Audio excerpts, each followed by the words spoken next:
DK Shivakumar ಹಾಗೂ HDK ನಡುವೆ ಮಾತಿನ ಮಲ್ಲ ಯುದ್ಧ ಮುಂದುವರಿತಾ ಇದೆ. ವಿಷ ಹಾಕಿದ್ದಾರೆ ಎಂಬ ಎಚ್ಡಿಕೆ ಹೇಳಿಕೆಗೆ ಡಿಕೆ ಶಿವಕುಮಾರ್ ಕೌಂಟರ್ ಕೊಟ್ಟಿದ್ದಾರೆ. ಚೂರಿ ಹಾಕಿ ಅಧಿಕಾರದಿಂದ ಇಳಿಸಿದವರನ್ನೇ ಸ್ವಾಮೀಜಿ ಬಳಿ ಕರೆದೊಯ್ದ್ರು. ಮಠವನ್ನ ಬಿಜೆಪಿ ಶಕ್ತಿ ಕೇಂದ್ರ ಅನ್ನುವ ರೀತಿಯಲ್ಲಿ ಬಿಂಬಿಸಿದ್ರು. ನಾವ್ ಏನೂ ಮಾಡ್ಬೇಕಿಲ್ಲ, ಬಿಜೆಪಿ ಅವರೇ ಅವರನ್ನು ಮುಗಿಸ್ತಾರೆ. ಎಚ್.ಡಿ. ದೇವೇಗೌಡರ ಮೊಮ್ಮಗನನ್ನ ಉಳಿಸಿಕೊಳ್ಳೋದಕ್ಕೆ ಸಾಧ್ಯವಿಲ್ಲ. ಪುಟ್ಟರಾಜುಗೆ ಚುನಾವಣೆಗೆ ನಿಂತ್ಕೋ ಅಂತ ತಾವೇ ನಿಂತ್ರು. ಅದೇನೋ ಹೇಳ್ತಾರಲ್ಲ, ಹೆಣ್ಣು ನೋಡೋಕೆ ಹೋಗಿ ತಾವೇ ಮದುವೆ ಆದ್ರಂತೆ. ಮಾಜಿ ಸಿಎಂ ಎಚ್.ಡಿ.ಕೆ ವಿರುದ್ಧ ಡಿಕೆ ಶಿವಕುಮಾರ್ ಈ ರೀತಿಯಾಗಿ ವಾಗ್ದಾಳಿಗನ ಮಾಡಿದ್ದಾರೆ.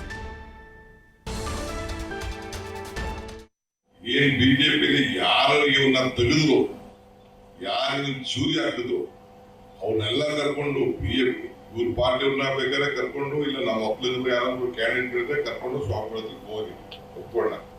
ಯಾರು ಇವನ್ನ ಇಳಿಸಿದ್ರು, ಅಶ್ವತ್ಥನಾರಾಯಣ ಇಳಿಸ್ತಾ, ಬೇರೆಯವ್ರು ಇಳಿಸಿದ್ರು, ಯೋಗೇಶ ಇಳಿಸ್ತಾ, ಬೇರೆ ಯಡಿಯೂರಪ್ಪನವ್ರು ಇಳಿಸಿದ್ರು, ಅವ್ರ ಮಗ ಇಳಿಸ್ತಾ, ಎಲ್ಲ ಇಳಿಸೋದನ್ನು ತಗೊಂಡು ಏನು ಸ್ವಾಮಿಗಳ ಕರ್ಕೊಂಡು ಹೋಗಿ, ನಮ್ಮ ಸ್ವಾಮಿಗಳ ರಾಜಕೀಯದ ಸಭೆನೇ ಅದು, ರಾಜಕೀಯದ ಮಠನೇ ಅದು.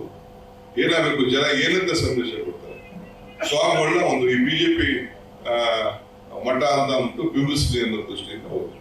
ಇದೇ ಇವತ್ತು ಎಲ್ಲಿ ಪ್ರೈಮ್ ಮಿನಿಸ್ಟರ್ ಭಾಷಣ ಮಾಡೋದಲ್ಲ, ಆ ಪ್ರೈಮ್ ಮಿನಿಸ್ಟರ್ ಇದೇ ಸ್ಟೇಜ್ ಅಲ್ಲಿ ಹಿಂದೆ ದೇವೇಗೌಡರ ಮಾತಾಡಿದ್ರು. ನಾವೇನಾದ್ರು ಒಂದಿನ ಮಾತಾಡಿದ್ದೀವ? ಇವತ್ತು ನಾವು ಮಾತಾಡಿಲ್ಲ. ಇವತ್ತು ನಾನು ಮುಂದಕ್ಕೆ ಅವ್ರಿಗೆ ಯಾರಿಗೆ ಏನ್ ಕೊಡ್ಬೇಕು ಕೊಡ್ತಾ. ಹಂಗೆ ವೆಂಕಟೇಶ್ವರನ ಹೇಳ್ದಂಗೆ ಆಯ್ತು, ಕೊಟ್ಟಾಯ್ತು. ನಾನೆಲ್ಲನೂ ಪ್ರಭುದು ಯಾವಾಗ ಒಂದ್ ಕಡೆ ಒಂದು ಮಾತಾಡ್ತಾ ಇರ್ತೀನಿ. ಕೊಟ್ಟ ಕುದುರೆಯನ್ನು ಹೇರಲು ಹರಿಗಿದೆ, ಮತ್ತೊಂದು ಕುದುರೆಯನ್ನು ಹೇರಲು ಬಯಸುವುದು ವೀರನು ಅಲ್ಲ ಶೂರನು. 2 ಸತಿ ಚೀಫ್ ಮಿನಿಸ್ಟರ್ ಅಧಿಕಾರ ಕೊಟ್ಟಾಯ್ತು. ಈ ದೇಶದ ಪ್ರಧಾನಮಂತ್ರಿ ಆಯ್ತು. ಆ ಪುಟ್ಟರಾಜಿಗೆ ಚಾಕ್ಲೇಟ್ ಕೊಟ್ಬಿಟ್ಟು ನೀನ್ ಕೊಡ್ತೀನಿ ಉಂಟು. ತಿರ್ಗಾ ಚಂದ್ರಶೇಖರ್ ಹೇಳ್ತಾರೆ, ಮಗನ್ ಹೆಣ್ಣು ನೋಡಕ್ ಹೋಗ್ಬಿಟ್ಟು ತಾನೇ ಮದುವೆ ಮಾಡ್ಕೊಂಡ ಆಯ್ತಪ್ಪ. ನೀನ್ ಪಾರ್ಟಿ ಉಳಿಸ್ಕೋಬೇಕಾಯ್ತು. ಯಾರು ಬೇಡ ಅಂತ ಬಿಜೆಪಿನ ದಳನ ಯಾರು ಅಳಿನ ನೀನು ಬಿಜೆಪಿ ನಿಲ್ಸಿದ್ಮೇಲೆ ನಿನ್ ಪಾರ್ಟಿಯಲ್ಲಿ ಇರ್ತದೆ. ತಿರ್ಗಾ ಜಿಟಿ ದೇವೇಗೌಡ ಇಲ್ಲ, ನಮ್ಮ ಪಾರ್ಟಿ ಹಂಗೆ ನಾವು ಸಪರೇಟ್ ಉಳಿಸ್ಕೊತೀವಿ ಬಿಟ್ಟು ನಾವೇನೇ ಅವ್ರ ಪಾರ್ಟಿ ಮಾಡ್ಬೇಕಾಗಿಲ್ಲ.